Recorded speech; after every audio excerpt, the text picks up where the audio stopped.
कागवाड नगरपंचायत ग्रामीण पोलीस ठाण्याच्या हद्दीत येणाऱ्या कागवाड मोलवाड रस्त्याची मोजणी करून द्यावी या मागणीसाठी मंगळवारी येथील ग्रामस्थांनी आंदोलन करून जिल्हाधिकाऱ्यांना निवेदन सादर केले।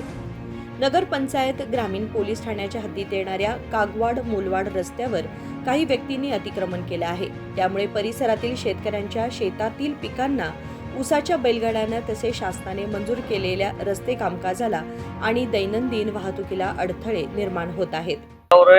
ಒಂದು 50-60 ಜನ ಬೈಂದವ್ರಿ। ಯಾಕಂದ್ರ ನಮಗ್ರಿ ಕಾಗವಾಡ ನಮ್ಮ ಹೋಲಕ ನಮ್ ದಾರಿ ಇಲ್ರಿ।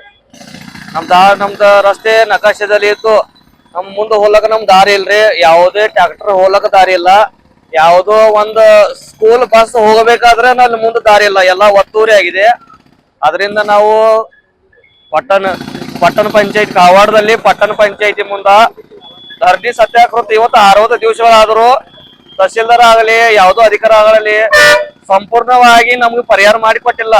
ಆದ್ರಿಂದ ನಾವು ಇಂದ ಬೆಳಗಾವಿಗೆ ಬಂದು ಡಿಸಿ ಸರ್ಗೆ ಒಂದು ಮನವಿ ಕೊಡಕ್ಕೆ ಎಲ್ಲ ರೈತ ಬಾಂಧವರು ನಾವಿಲ್ಲಿ ಬಂದಿದ್ದೇವೆ।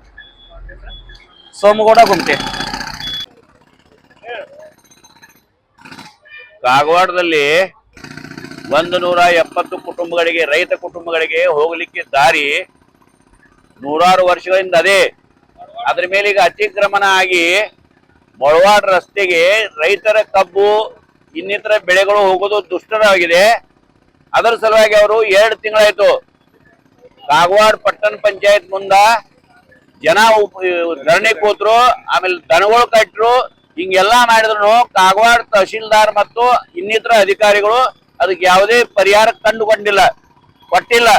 ಅದರ ಸಲುವಾಗಿ ಆ ಮನವಿಯನ್ನ ಇಲ್ಲಿ ಡಿಸಿ ಸಾಹೇಬ್ರಿಗೆ ಹೇಳಿ ಅವರಿಂದ ಅಲ್ಲಿ ಹೇಳಿಸ್ಬೇಕಂತ ಮನವಿ ಕೊಡ್ಲಿಕ್ಕೆ ಬಂದಿದ್ವಿ। ನನ್ನ ಹೆಸರು ಮಹಾದೇವ್ ಉದ್ಗಾಮಿ। त्यामुळे या रस्त्याची तातडीने मोजणी करून अतिक्रमण हटवावे अशी जोरदार मागणी निवेदनात करण्यात आली आहे। कृष्णा कांबळे, KMM मराठी, बेळगाव।